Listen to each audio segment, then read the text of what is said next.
السلام علیکم ورحمۃ اللہ وبرکاتہ۔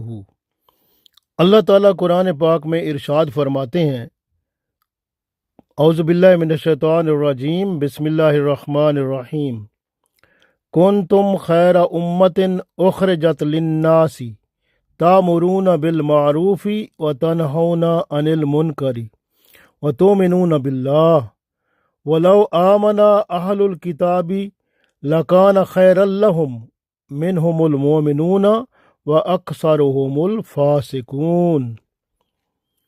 سورہ آل عمران میں اللہ تعالیٰ نے ارشاد فرمایا کہ تم بہترین امت ہو جسے لوگوں کی ہدایت اور اصلاح کے لیے بھیجا گیا ہے۔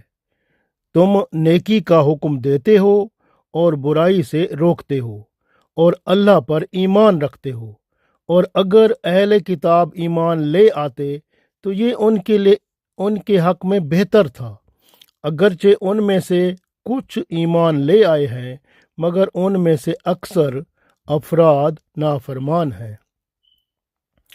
آپ غور کریں کہ پہلے بنی اسرائیل بہترین امت تھے۔ کیوں بہترین امت تھے؟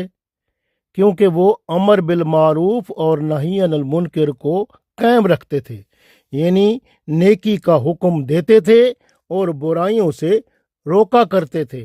لیکن جب انہوں نے امر بالمعروف اور نہی عن المنکر کو چھوڑ دیا، یعنی نیکی کا حکم دینا اور برائیوں سے روکنا چھوڑ دیا، تو اللہ نے انہیں دنیا میں بھی رسوا کر دیا اور آخرت میں بھی اللہ کے ہاں رسوائی ملنے والی ہے۔ اب ہمیں اللہ تعالیٰ نے بہتر امت بنایا ہے، کنتم خیر امت، تو اس لیے ہمارا کام یہی ہے کہ اللہ نے فرمایا کیا کہ تامرون بالمعروف وتنہون عن المنکر وتؤمنون باللہ، تین باتیں بتائی ہیں اللہ نے۔ تامرون بالمعروف کہ نیکی کا حکم کرو، وتنہون عن المنکر اور برائیوں سے منع کرو، اور تؤمنون باللہ اور اللہ پر ایمان لاؤ۔ یہ تین کام آپ نے ہر صورت کرنے ہیں، تب آپ خیر ہوں گے، یعنی دنیا میں اللہ تعالیٰ آپ کو خیر و برکت سے نوازے گا اور دنیا میں آپ کا مقام بلند فرمائے گا اور رسوائی سے بچائے گا۔ رسول اللہ صلی اللہ علیہ وسلم فرماتے ہیں، خیر الناس من ینفع الناس، لوگوں میں سے بہتر شخص وہ ہے جو دوسروں کے لیے نفع بخش ہو۔ وشر الناس من یضر الناس، اور لوگوں کے لیے بدترین شخص وہ ہے جو دوسروں لوگوں کو دکھ دیتا ہے۔ یاد رکھیں، جو برائی کو آپ صلی اللہ علیہ وسلم نے فرمایا، جو برائی کو دیکھے ہاتھ سے روکے، اگر ہاتھ سے نہیں روک سکتا تو زبان سے روکے، اگر زبان سے نہیں روک سکتا تو کم از کم دل میں تو برا جانے۔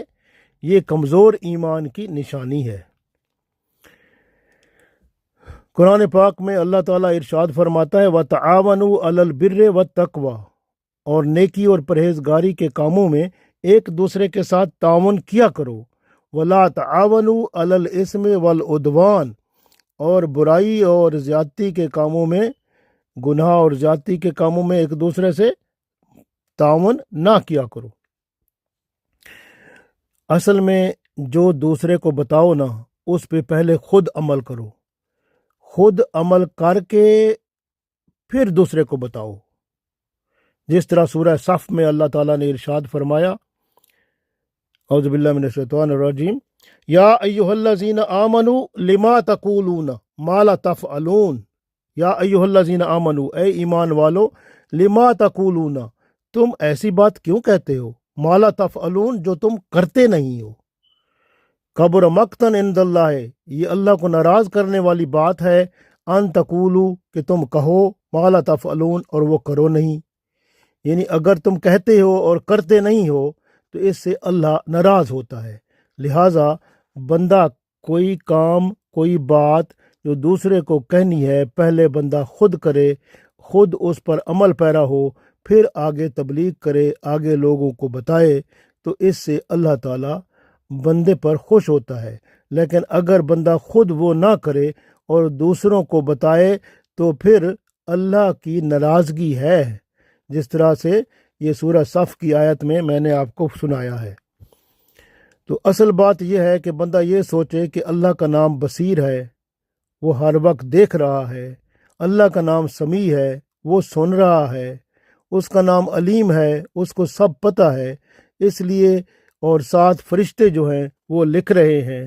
اس لیے بندہ جب بھی کوئی کام کرے اس کو پتہ ہونا چاہیے کہ میں اللہ کے سامنے ہوں، اور اللہ کو پتہ ہے جو میں کام کر رہا ہوں۔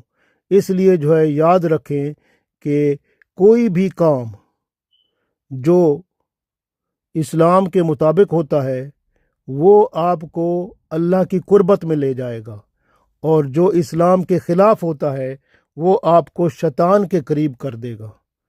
اس لیے یاد رکھیں کہ آپ اپنی بھی حفاظت کریں اپنی زبان اور ہاتھ سے، اور دوسروں کی بھی حفاظت کریں زبان اور ہاتھ سے، جس طرح رسول اللہ صلی اللہ علیہ وسلم نے ارشاد فرمایا، المسلم من سلم المسلمون من لسانہ و یدہ، مسلمان وہ ہے جو ہاتھ اور زبان سے دوسروں کی حفاظت کرے۔ ہاتھ سے آپ چوری نہ کرو، کسی کی عزت پر ہاتھ نہ ڈالو، کسی بے حیائی اور فحاشی کی طرف ہاتھ نہ بڑھاؤ، زبان سے کسی کو گالی نہ دو، جھوٹ نہ بولو، چغلی نہ لگاؤ، اور غیبت نہ کرو، اور کسی پر بہتان نہ باندھو، اور فضول شکوہ شکایت اور فضول باتیں نہ کرو، تو خاموشی اختیار کرو۔ تو اسی طرح سے فرمایا آپ صلی اللہ علیہ وسلم نے، جو اپنے لیے پسند کرو وہی اپنے بھائی کے لیے پسند کرو۔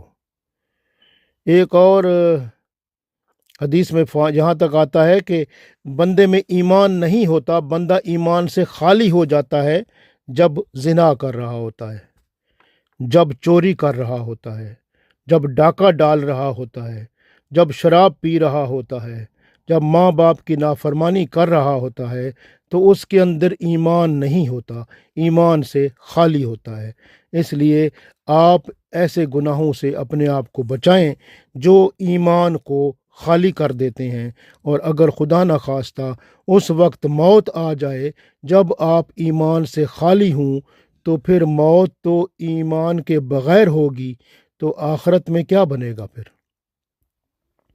اس لیے یاد رکھو کہ آپ قرآن پاک پڑھا کرو، قرات کیا کرو، پرہیزگار بنو، نیکی کا حکم دو، برائیوں سے لوگوں کو روکو، اور رشتہ داروں کو ملاؤ، رشتے توڑو نہیں بلکہ جوڑو، تو پھر اللہ کے قریب آپ کی عزت اور حرمت بنے گی۔